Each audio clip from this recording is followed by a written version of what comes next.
शिवजी कह रहे, मैं नहीं कह रहा हूं। जिसको फरियाद हो तो कैलाश पर्वत पर जाना, वहां जाके पूछ के आना, नहीं तो सोमनाथ जाना, भोले बाबा से पूछना, मानस में लिखा है। तो जीवन में भक्ति की भी जरूरत, ज्ञान की भी जरूरत, वैराग्य की भी जरूरत, तीनों जिसके जीवन में आ जाते हैं तो जीवन की पंचवटी हरी भरी हो जाती है। यह इसका तात्विक अर्थ है। तो फिर कथा सुनाई, तीनों की ज्ञान वैराग्य की मूर्छा दूर हुई और इसका महत्व सुनाते हुए कहते हैं, तुंगभद्रा नदी, इसके तट पर रहते हैं एक आत्मदेव नाम के ब्राह्मण, कथा से परिचित हैं आप। उसकी पत्नी का नाम धुंधुली, लेकिन कोई बालक नहीं। शिकायत है मन में, ये नहीं, ये नहीं, ये नहीं। और करीब करीब हम सब के जीवन में है, सब सुविधा, सबको सुख नहीं मिलता, कोई न कोई चीज की कमी तो रहती है। कई बार आप देखना, आदमी नौकरी करता है, धंधा करता है, सुख के दिन आते हैं, या तो कोई बीमारी लग जाती है या फिर कोई न कोई दुनिया से चला जाता है। तब नहीं कहते हैं अरे सुख के दिन आए और बेचारा दुनिया से चला गया। कोई न कोई कमी सबके जीवन में रहती है। तो आज उसके जीवन में कमी है, बालक नहीं है, कोई शकुन नहीं लेता। गाय पाले तो गाय के बछड़ा नहीं होता, पेड़ लगावे तो उसके फल नहीं लगता, कोई देखे ताना मारे, ऐसे सुन सुन करके आत्मदेव के मन में आया मर जाऊं। दुनिया के ताने सुन सुन कर मरने का प्रबंध, मरने का प्लान बनाया। दुनिया है, ताने मारेगी, मरना कोई समाधान नहीं है। सहन करो, सहन करो, सहन करो। इतने बोल सुन सुनकर आत्मदेव मन में ग्लानि से भर गया। ये दुनिया मुझे इतने ताने मार रही है, अरे बेटे के बिना कल्याण नहीं होगा, बेटे के बिना कौन पिंडदान करेगा, कौन तर्पण करेगा, ऐसे उल्टी सिलती सब बातें दिमाग में भर दी। और ऐसे संसारी लोगों की बातें सुन सुन करके आत्मदेव बहुत व्यथित हुआ। आप और हम की सबकी ये दशा है। जितने लोगों के पास बैठोगे, जितने दुनियादारी वालों के पास बैठोगे, वो दिमाग में कचरा भरने के सिवा कोई अच्छी बात नहीं करेगा। तो करे क्या? आत्महत्या करने का प्लान बनाया, विचार किया, मरने गया तो संत मिल गए। संत ने ज्ञान का उपदेश दिया। संत ने सब पॉजिटिव बात करी, दुनिया ने सब नेगेटिव बात करी, संत ने पॉजिटिव बात करी। अरे मेरे बेटा नहीं है इसलिए मर रहा हूं। अरे आत्मदेव क्या पागलपन करते हो, बेटा नहीं है तो तुम किस्मत वाले हो। देखो सब पॉजिटिव। बेटा नहीं है, बेटा क्या करेगा? अरे दुनिया कहती है, लोग कहते हैं, लोग कहते हैं, लोग कहते हैं। मुझे ये बीमारी मुझे खतरनाक लगती है समाज में। कई माता बहनें कहती, लोग कहते हैं स्त्रियों को हनुमान चालीसा नहीं पढ़नी चाहिए, लोग कहते हैं स्त्रियों को हनुमान जी के मंदिर में नहीं जाना चाहिए। अब लोग कहते हैं, मुझे तो समझ में नहीं आया कौन लोग है वो। मैं तो कभी कभी लोगों की बातें सुन सुन के मैं वैसा हो जाता हूं। लोग ऐसा कहते हैं, लोग ऐसा कहते हैं, लोग ऐसा कहते हैं। तब मैं कहता हूं उन लोगों के साथ ही रहो, मेरे पास मत आओ। बहुत कचरा भर दिया लोगों ने, बहुत कचरा भर दिया।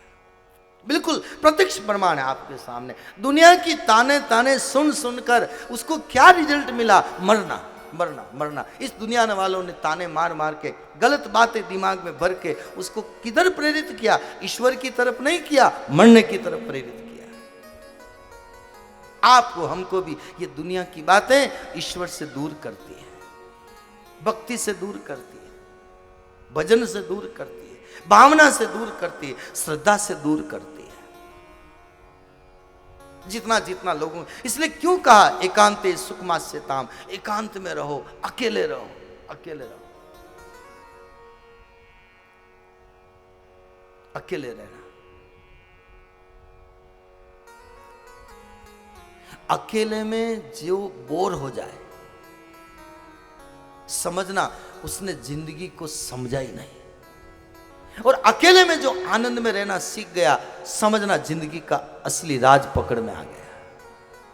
ये तो सीधा सा उदाहरण है। कई लोग कहते हैं ना, क्या करें टाइम पास नहीं हो रहा है, क्या करें टाइम पास नहीं हो रहा है, इसलिए रिटायरमेंट के बाद वापस नौकरी करते हैं। टाइम पास क्यों नहीं होता? टाइम भगवान ने दिया है, नौकरी दी, पेंशन करो, लो आराम से भजन करो, ये गोल्डन चांस मिला है। लेकिन टाइम पास नहीं हो रहा है। जिंदगी का अर्थ समझ में नहीं आया तो टाइम पास नहीं होगा, और राज समझ में आ गया तो अकेले में भी मस्ती में रहेगा। मस्ती। स्वामी राम तीर्थ प्रमाण कितने में दूं आपको? मुझे नौकरी में भी नहीं जाना, मुझे कहीं नहीं जाना, और आपको भी कहीं नहीं जाना, न रसोई बनानी, न भोजन बनाना, न कहीं जाना। बैठे रहो रात को 12 बजे तक। आज कथा 12 बजे तक चलेगी। कहां जाना? मुझे कहीं नहीं जाना, बैठे रहो आज।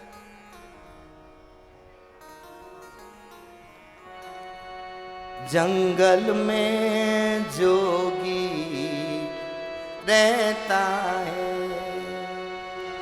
जंगल में जोगी रहता है। स्वामी राम तीर्थ के बारे में सुना, कभी हंसता है कभी रोता है, कभी हंसता है कभी रोता है, जंगल में जोगी रहता है, जंगल में जोगी रहता है। कभी हंसता है कभी रोता है।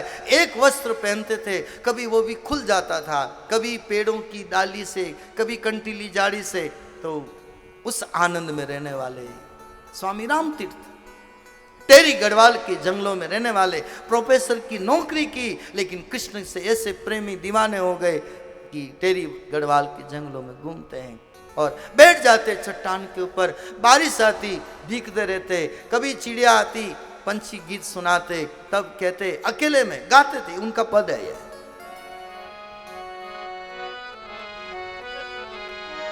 मुझे बादल स्नान कराते हैं, मुझे बादल स्नान कराते, सब पंछी गीत सुनाते हैं, सब पंछी गीत सुनाते।